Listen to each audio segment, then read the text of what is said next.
আমি আয়না, বিশ্বের প্রথম বাংলা এআই অ্যাঙ্কার। এ যেন অনেকটা মরেও শান্তি নেই। মৃত্যুর ১৩ বছর পর পৃথিবীর জন্য আশঙ্কা তৈরি করেছে একটি স্যাটেলাইট। অবাক হচ্ছেন তো শুনে? তাহলে শুনুন। ১৩ বছর আগে ধ্বংস হয়ে যায় একটি ইউরোপীয় স্পেস এজেন্সির স্যাটেলাইট। সেটি নাকি প্রচণ্ড গতিতে পৃথিবীর দিকে ধেয়ে আসছে, জানিয়ে আশঙ্কা তৈরি হয়েছে। ইউরোপিয়ান স্পেস এজেন্সি URS-1 এবং URS-2কে মহাকাশে পাঠানো হয়েছিল ১৯৯৫ সালে। পৃথিবীর জলবায়ু বদলের গতি প্রকৃতি সম্পর্কে জানতেই নাকি এই দুটো কৃত্রিম উপগ্রহকে পাঠানো হয়েছিল। এই নিয়ে আপনাদেরকে বিস্তারিত বলবো, তবে তার আগে আপনাদের মনে করিয়ে দিই, সাবস্ক্রাইব করতে ভুলবেন না আজ তাক বাংলার ইউটিউব চ্যানেলকে, যাতে কোনো খবরের আপডেট মিস না হয়। নোটিফিকেশন পেতে বেল আইকনে ক্লিক করবেন। আমরা এখন হোয়াটসঅ্যাপেও রয়েছি, তাই ফলো করতে ভুলবেন না আজ তাক বাংলার হোয়াটসঅ্যাপ চ্যানেলও। যে বিষয়টা আপনাদেরকে বলছিলাম, যে ১৩ বছর আগে ধ্বংস হয়ে যাওয়া একটি ইউরোপীয় স্পেস এজেন্সির স্যাটেলাইট নাকি প্রচণ্ড গতিতে পৃথিবীর দিকে ধেয়ে আসছে, জানিয়ে আশঙ্কা তৈরি হয়েছে। ইউরোপিয়ান স্পেস এজেন্সি URS-1 এবং URS-2কে মহাকাশে পাঠানো হয়েছিল ১৯৯৫ সালে।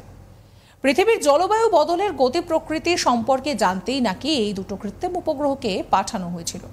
এর মধ্যে URS-2 স্যাটেলাইটের মৃত্যু হয় আজ থেকে ১৩ বছর আগে। মৃত স্যাটেলাইটের দেহ পৃথিবীর কক্ষ থেকে খসে পৃথিবীর দিকেই ধেয়ে আসছে। বিজ্ঞানীদের পর্যবেক্ষণ যে পৃথিবীর বায়ুমণ্ডলে ঢোকার পর থেকে নাকি এই স্যাটেলাইটের দেহাংশে আগুন ধরে যাবে। মূলত বায়ুর ঘর্ষণে এটা হবে বলে জানা গিয়েছে। মাটির দিকে নামলে এই আগুনের তেজ কিন্তু আরও বাড়বে। জ্বলন্ত অবস্থায় এই কৃত্রিম উপগ্রহের অংশ কোনো শহরের ওপরে পড়লে সেই শহরের সীমাহীন ক্ষতি হয়ে যেতে পারে বলেই আশঙ্কা করছেন বিজ্ঞানীরা। জানা যাচ্ছে, পৃথিবীর কক্ষপথ থেকে বায়ুমণ্ডলে প্রবেশের পর বুলেটের গতিতে সেটি ভূপৃষ্ঠে নেমে আসবে। ৩২০ কিলোমিটার ওপর থেকে একরকমে নিচের দিকে পড়ে যাবে সেটি। তবে স্যাটেলাইট মাটিতে পড়ার আগে যাতে ধ্বংস হয়ে যায় সেই চেষ্টাও কিন্তু ইতিমধ্যেই করা শুরু হয়েছে। ইউরোপিয়ান স্পেস এজেন্সির গবেষকরা এই নিয়ে ইতিমধ্যেই নজরদারি শুরু করেছেন। কখন কী অবস্থায় রয়েছে ওই স্যাটেলাইটের দেহ, সেদিকে কিন্তু তারা লক্ষ্যও রাখছে। মহাকাশ গবেষণা দফতর থেকে ভূপৃষ্ঠের ১৫০ থেকে আরও একটু বেশি কিলোমিটার পর্যন্ত স্যাটেলাইটটির গতিবেগ নিয়ন্ত্রণ করা হবে। অর্থাৎ যখন ১৫০ কিলোমিটারের ডিস্টেন্স থাকবে তখন থেকে গতিবেগ কিন্তু নিয়ন্ত্রণ করা হবে। পৃথিবীর বায়ুমণ্ডলের একাধিক স্তর রয়েছে, সেখানে প্রবেশের পর অধিকাংশ পদার্থতেই আগুন ধরে যায়। এক্ষেত্রেও তেমন হতে পারে বলে মনে করছেন বিজ্ঞানীরা। তবে একই সঙ্গে বিজ্ঞানীরা মনে করছেন যে ভূপৃষ্ঠ থেকে ৮০ কিলোমিটার উচ্চতায় পুড়ে ধ্বংস হয়ে যেতে পারে ওই স্যাটেলাইটের জ্বলন্ত দেহ। প্রসঙ্গত, এই URS-2 স্যাটেলাইট এতদিন দারুণ কাজ করেছে। ওজোন স্তরে কি কি বদল হয়েছে তার সবটা দেখে বিশ্লেষণ করে পৃথিবীতে পাঠাতো এই স্যাটেলাইট।